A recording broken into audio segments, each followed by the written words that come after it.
இந்த காலை ஆராதனைக்கு வந்திருக்கிறவங்க யாவரையும் கர்த்தராகிய இயேசு கிறிஸ்துவின் நாமத்தில் நாங்கள் வாழ்த்து வரவேற்கிறோம்.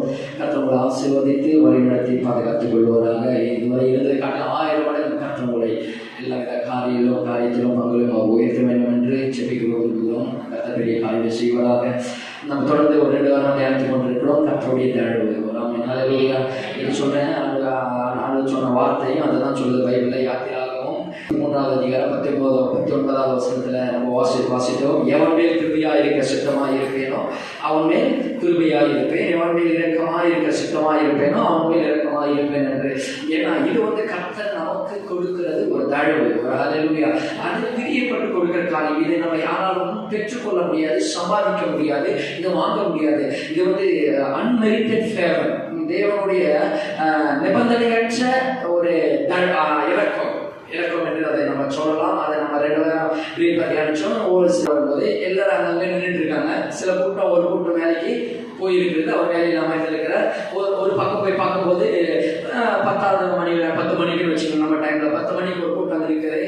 கேட்குறாரு, என்னங்க சும்மா வெட்டியை நின்றுட்டு பேசிட்டு இருக்கு, வேலைக்கு போலையான்னு கேட்கும்போது, எங்களுக்கு வேலை யாரும் தரலன்றாங்க. உங்களுக்கு வேலை யாரும் தரலையே, வா நான் தரேன்னு சொல்லிட்டு அவர் கூட்டு போய் வேலை விடுறாரு. காலையில் ஒரு டீம் 8 மணிக்கு வேலைக்கு போய் நாங்கள் டைம் 8 வச்சுக்கோம். 8 to 5 ஒரு 6 ஒரு கூட்டம் போய் வேலை செய்யுது. 2வது கூட்டம் 10 மணிக்கு போய் பார்க்குறாரு, அவங்களும் எடுத்து வேலை செய்கிறாங்க. 3வது அப்படியே சுற்றி பார்த்துட்டு போகும்போது 12 மணிக்கு இன்னொரு கூட்டம் உட்காந்து வெட்டியாக வேலை பேசிட்டு இருக்கிறாங்க. ஒரு ஆமை இது வெட்டியாக பேசுறதுக்கான செய்தி. இது ஒரு ஆமை சம்மந்தமே எதுவுமே இல்லாமல் அங்கங்கே வெட்டியை பேசிட்டு இருப்பாங்க. அப்போ அந்த கூட்டத்தை என்ன பண்ணாரு, என்னங்க சும்மா நின்றுட்டு இருக்கிறீங்க, ஏதாவது செய்ய வேண்டியதான் கேட்கும்போது, எங்களுக்கு வேலை யாரும் தரல. அவங்க சொல்லுவது தெரியும், எனக்கு எந்த வேலையும் இல்லை. நம்ம நிறைய இடத்துல சொல்லுவோம், எல்லா வேலையும் முடிச்சுட்டாங்க, துணி துவைச்சிட்டேன், சமைச்சிட்டேன், எல்லா வேலை முடிச்சும், வேற எதுவுமே இல்லை, அதை தெருவில் உட்காந்து வெட்டியை பேசிட்டு இருக்கிறேன் அப்படின்னு ஒரு கூட்டம் சொல்லுவாங்க. அதே மாதிரி சொன்ன உடனே அவர் சொன்னாரு, உங்களுக்கு நான் வேலை தரவா அப்படின்னு. 12 மணி ஆச்சு, நான் தரவான்னு சொல்லிட்டு கூப்பிட்டு போயிட்டு அவர் தோட்டத்தில் வேலைக்கு, திராட்சை தோட்டத்தில் வேலைக்கு விடுறாரு. அதுக்கடுத்து இன்னும் கொஞ்சம் ஒரு 3 மணிக்கு அந்த பக்கம் போறாரு. போகும்போது அங்க ஒரு டீம் அப்பவும் பேசிட்டு இருக்கிறான். அப்பாவை காலையில் 10 மணிலிருந்து 3 மணி வரைக்கும் சாப்பிடாம கூட உட்காந்து வெட்டி கதை பேசிட்டு இருக்கிறான். இன்னைக்கு ஒரு ஹல்லேலூயா.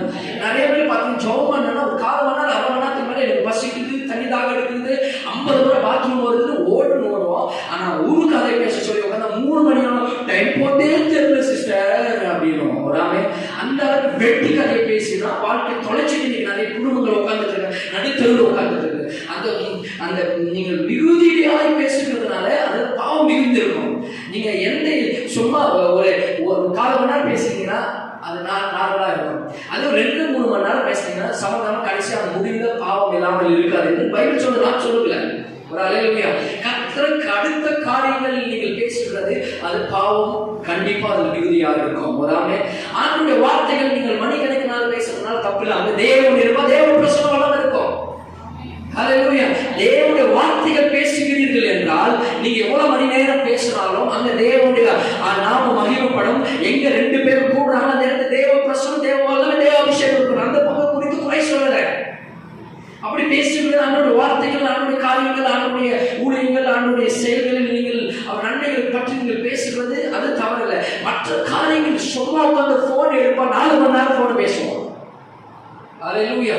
உட்காந்து ஒருத்தர்கிட்ட 4 மணி நேரம் தெருவில் உட்காந்து திண்ணை மேல உட்காந்து 4 மணி நேரம் நம்மளுக்கு புரியுமா சொல்றேன். திண்ணையில உட்காந்து 4 மணி நேரம் பேசுறது. சிலர் பார்த்து நின்றுகிட்டே உட்காந்து பேசுவோம். இப்படி பேசுறதுனால கடைசியா உங்களுக்கு பாவம் தான் அங்க மிகுதி இருக்கும். பாவம் மிகுதி இருக்கும். வாழ்க்கையில அநேக காரியங்கள் வேற விதமாய் நடக்கும். இப்படி 3 மணி நேரம் பேசிட்டு இருக்கோம்.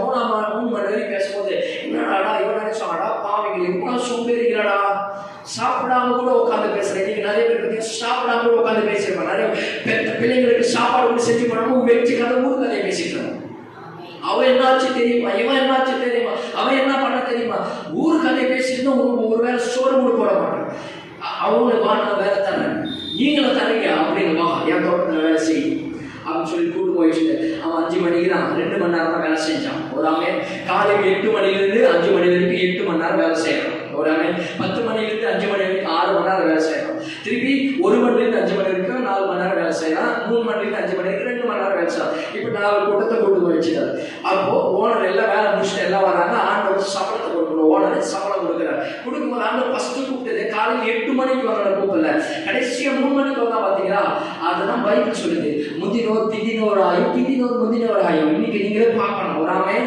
எத்தனையோ பேர் பிந்தினோரா இருப்பாங்க. ஒரு ஹல்லேலூயா. அந்த நாட்கள் வேதம் சொல்கிறது அதே பிந்தி வந்தவங்க முந்தி இருப்பாங்க தேவனுடைய ராஜ்யத்திற்குள்ள. அப்ப இன்னைக்கு நம்ம நிறைய பேர் சொல்லலாம் 30 வருஷமா நான் கிறிஸ்டியனா இருக்கேன், ஆண்டவரை ஏற்றுக்கொண்டேன். ஆனா பாத்தீங்கன்னா கடைசியா பரலோகத்துக்கு கூட அவங்க எடுத்துக்கொள்ளப்பட மாட்டாங்க, கைவிடப்படுவாங்க. ஆமென். பேரு தான் கிறிஸ்டியன் பேர் இருக்கும், தேவரால் பேர் இருக்கும். ஒரு ஆமென். ஹல்லேலூயா. ஆனா தேவனுடைய பிரசன்னமும் தேவனுடைய வல்லமை வார்த்தைகள் ரட்சிப்பு அவர்களுக்குள்ள இல்லாம தேவ சும்மா பேருக்கு கிறிஸ்டியனா இருப்பாங்க. அந்த இயேசு வருகையில் அவர்கள் கைவிடப்படுவார்கள். ஹல்லேலூயா. ஓகே. அப்போ இந்த லாஸ்ட் இந்த டீம் முதல்ல கூப்பிடுறாரு. முதல்ல 3 மணிக்கு வரணும் நிக்க வைக்கிறார். ரெண்டாவது 1 மணிக்கு வரணும் நிக்க வைக்கிறார். மூன்றாவது 10 மணிக்கு வரணும் நிக்க வைக்கிறார். நான்காவது காலையில வெயில உச்சத்துல வந்து அவங்க 8 மணிக்கு வரணும் நிக்க வச்சுட்டு முதல்ல அவங்க பேசியிருந்தாங்க. ஒரு உதாரணம் 1000 ரூபாய் கூலின்னு வச்சுக்கோ. 1000 ரூபாய் காலையில வந்தவருக்கு 1000 ஃபுல் டே கூலி எவ்வளோ? 1000 ரூபாய். ஹாஃப் டே கூலி எவ்வளோ வரணும்? 500 ரூபாய் வரும். காலையிலனா 250 ரூபாய் இப்படி கணக்கில். ஆனா இவங்களுக்கெல்லாம் சம்பளம் பேசல. யாருக்கு? 10 மணிக்கு வந்தவனுக்கு சம்பளம் பேசல, 1 மணி வந்தவனுக்கு சம்பளம் பேசல, 3 மணிக்கு வந்தவனுக்கு சம்பளம் பேசல. நீ போய் என் தோட்டத்தில் வேலை செய்ய உங்களுக்கு தேவையானதை நான் தரேன் அப்படின்னு சொல்றாரு. ஆனா காலையில் 8 மணிக்கு வந்தா மத்தியா அவனுக்கு மட்டும் சம்பளம் பேசியிருந்தாரு. 1000 ரூபாய் வச்சுக்கொள்வோம். அப்போ அவனுக்கு பின்னாடி இருக்கிறான். முதல்ல வந்தாரு பாத்தீங்களா, அவருக்கு 1000 ரூபாய் கொடுத்தாரு. சாரி 3 மணிக்கு வந்தாங்க. லாஸ்ட் வந்தா பாத்தீங்களா, அந்த குரூப்புக்கு 1000 ரூபாய் கொடுக்குறாரு சம்பளம். அவன் வாங்கிட்டு சந்தோஷமா இருக்க. 2 மணிக்கு 1000 ரூபாய் பயங்கரமா உச்சத்துல சந்தோஷம் போய் நிக்கிறான். ரெண்டாவது 3 மணிக்கு வந்தா பாத்தீங்களா, அது சாரி 1 மணிக்கு வந்தா பாத்தீங்களா, அவனை கூப்பிட்டு அவனுக்கு 1000 ரூபாய் கொடுக்குறாரு. 1 மணிக்கு அரை நாளைக்கு 1000 ரூபாய் வேலை கொடுத்துறாரு. இப்போ இப்படிப்பட்ட ஓனர் இருந்தா நல்லா இருக்கிறேன் அவன் சந்தோஷப்பட அவன் போய் நிற்கிறான். மூன்றாவது போயிட்டான்.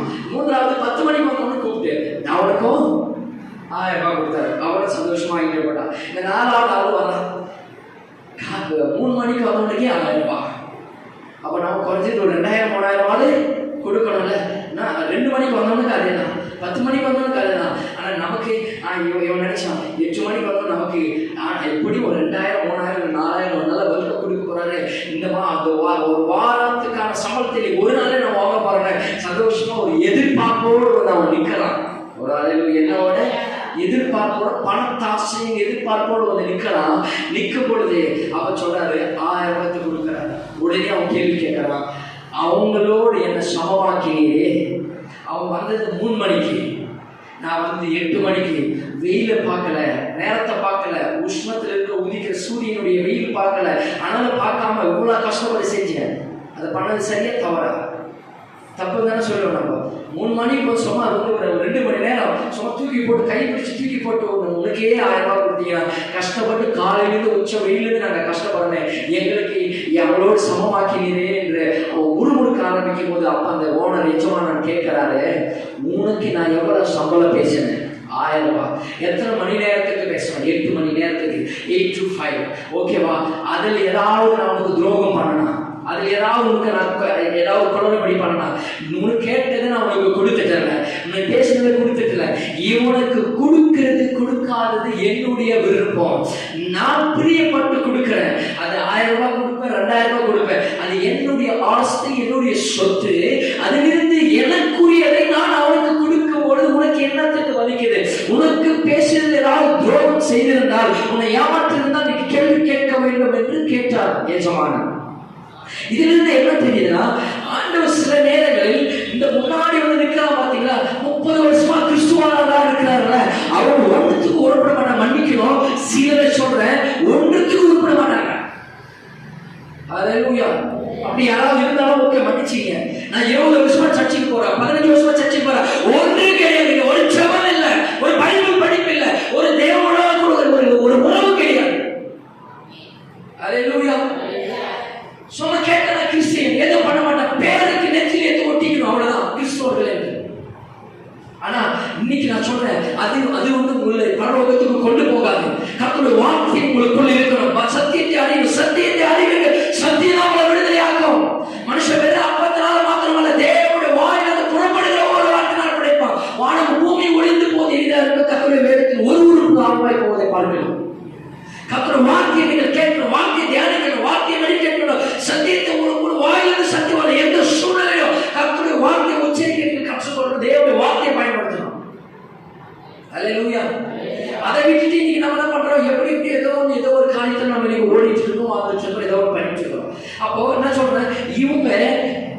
வந்தான்.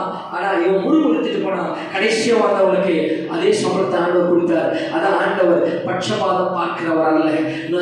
என்னுடைய ஆவிக்குரிய தகப்பன அடிக்கடி சொல்லுவாரு, ஊழியர் என்ன சொல்லுவார் தெரியுமா, நீ வந்து ஒரு 80 வருஷம் ஒரு பரிசுத்தவான் ஊழியத்தில் அனுபவம் இருக்கிற ஒரு பரிசுத்தவான் இருந்தாலும், நேற்று ரட்சிக்கப்பட்ட ஒரு விசுவாசியா இருந்தாலும், 2 பேரையும் ஈக்குவலா தான் ஆண்டவர் பார்க்கிறார். எத்தனை பேர் நான் சொல்ல புரியுது? நீ 20 வருஷம்னா நான் 20 வருஷங்க அப்படின்னு சொல்றதும், நேற்று வந்த ஆளும் 2 பேரும் ஈக்குவலா தான் கர்த்தர் பார்க்கிறார். அவருடைய கண்களுக்கு 2 பேர் 2 பிள்ளைகளாய் தான் பார்க்கிறார், 2 கண்களை தான் பார்க்கிறார். ஆண்டவர் அப்படிதான் இன்னைக்கு உன்னை என்னை பார்க்கிறார்.